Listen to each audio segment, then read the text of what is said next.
आंदोलकांना आता ताब्यात घेण्यात येत आहे, आंदोलकांची धरपकड करण्यात येत आहे। पोलिसांनी आता असं कारण दिलेलं आहे, ज्या ठिकाणावरून हा मोर्चा मार्गस्थ होणार होता ते ठिकाण संवेदनशील होतं, ठिकाण मोर्चाचा मार्ग बदलण्याची विनंती करण्यात आलेली होती, पण आंदोलक या मार्गावर ठाम होते।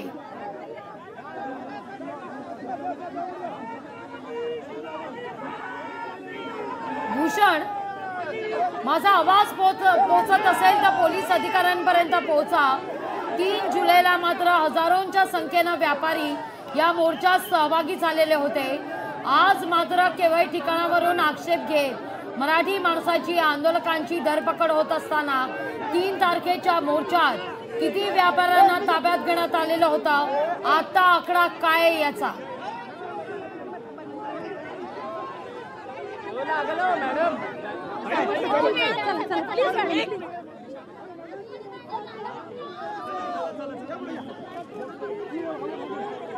भूषण, माझा आवाज पोहोचतोय तुमच्यापर्यंत? दृश्य पण पाहूया भूषण कडून।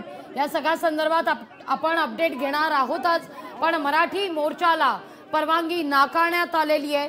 यावर मोर्चाच्या मार्गासंदर्भात पोलिसांनी आक्षेप घेतलेला आहे आणि ही परवानगी नाकारण्यात आलेली आहे। परवानगी नसताना सुद्धा मोर्चा काढला जात असल्यामुळे आता आंदोलकांना ताब्यात घेण्यात येत आहे, धरपकड करण्यात येते।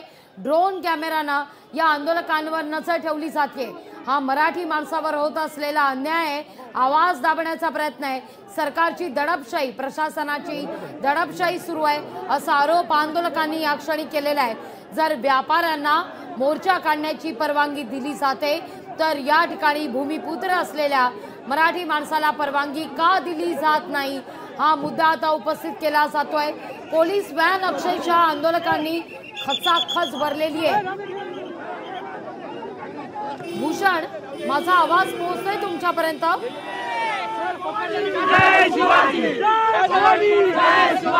हे मराठी माणसाचं सरकार नाहीये, हे मराठी माणसाचं सरकार नाहीये, हे मराठी माणसाचं सरकार नाही असा आरोप होतोय। भूषण, माझा आवाज पोहोचतोय तुमच्यापर्यंत? नक्कीच लागली सत्ता इथं काहीसा आपला तणाव पाहायला मिळत आहे।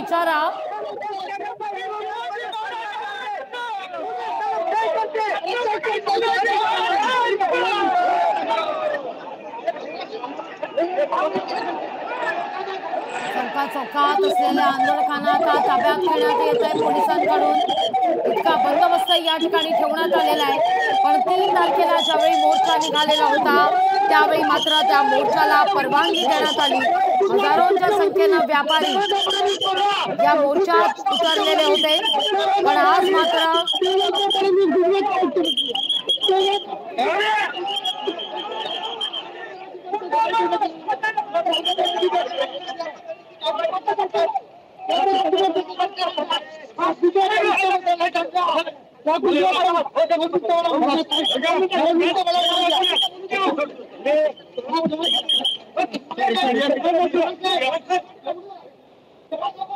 प्रश्न आहे की इंटरव्ह्यू देणं पण गुन्हा आहे का?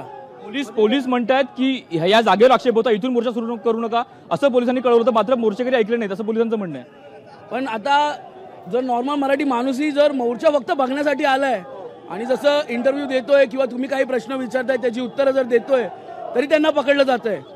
म्हणजे आता आम्ही फक्त बघायला आलोय की काय चालू आहे आणि त्या घटनेवरही पकडलं जातं, तर म्हणजे हे काय आहे? हे लोकशाही आहे की काही दडपशाही आहे ते समजत नाही आम्हाला। अन्याय वाटतोय का? कारण 3 तारखेला झाला मोर्चा, त्याला परवानगी दिली होती, तेव्हा मोर्चा झाला, पार पडला, त्यानंतर आज परवानगी नाकारली आहे। त्यांना परवानगी दिली असं तुम्ही सांगतायत आता त्यांनी, आणि आता साहेबांनी सांगितलं की त्यांना ही परवानगी नव्हती। हो, आता हेच समजायचं की त्यांना होती की नव्हती आणि त्या लोकांना किती लोकांना पार पडला त्यांचा ना। हा, आणि त्यामध्ये आता साहेबांनी सांगितलं की त्यांना पकडलं, तर किती लोकांना पकडलं हे पण कळलं पाहिजे, कारण की आपल्या लोकांना पकडताना दिसतंय त्यावेळी असं काही चित्र नव्हतं मीरा भाईंदरमध्ये, आणि आज आपल्या लोकांना पकडतायत तर ते चित्र उभं राहिलंय आता। तर हे काय की कन्फ्युजन आहे। दादा काय सांगाल, तुम्ही सकाळपासून इथे आला होतात आणि मोर्चासाठी तुम्ही इथे उपस्थित होतात, मात्र आता धरपकड सुरू आहे, अनेकांना ताब्यात घेतलेलं आहे। भूषण, माझा आवाज तुमच्यापर्यंत पोहोचत असेल? आम्हाला आमच्या भाषेसाठी भांडायला लागतंय, काय करू म्हणजे काय बोलायचं याच्यावर हेच कळत नाही। दुसरी भूषण, गोष्ट म्हणजे आता प्रत्येकाला बघितलं आम्ही की जो नुसतं बाहेर सवाल- जरी आले तरी भूषण, उचलतात. हा जो अन्यायच आहे सवाल मराठी माणसावर. आंदोलकांनी त्याच्या व्यतिरिक्त उपस्थित त्या माणसाला केलेला ज्यांनी होता. कानाखाली मारली त्या माणसावर केस झाली होती, बरोबर आहे. त्या माणसाचा त्यानंतर पण तो आंदोलन करून दिला. मग आम्हाला का नाही करून देतात? म्हणजे आणि आम्ही पक्ष किंवा कुठल्या ह्याच्यात आलो नाही, मराठी म्हणून तिथे आलोय. अजेंडा नाहीये या ठिकाणी, सर्व मराठी माणूस म्हणून या जागेवरती उतरलाय, तर आम्हाला निदर्शनं करण्यास का प्रतिकार केला जातो? पोलिसांचं असं म्हणणं आहे की हे भूषण. या ठिकाणावर आक्षेप होता, इथून मोर्चा काढू नका असं म्हणतात. हो हो, हे बघा, मराठी माणूस आहे तो आता कुठे उभा राहील ते सांगता येत नाही. प्रत्येक जण आपल्या पुण्यावरून आलोय, मी शेतकरी आहे. 1 रुपया या सरकारने कधी दिला नाही. सरकारने शेतकऱ्यांकडे सुद्धा लक्ष द्यायला त्यांना वेळ नाहीये. हे सरकार गुजरातचं आहे की आमच्या महाराष्ट्राचं, हे आम्हाला प्रश्न पडला.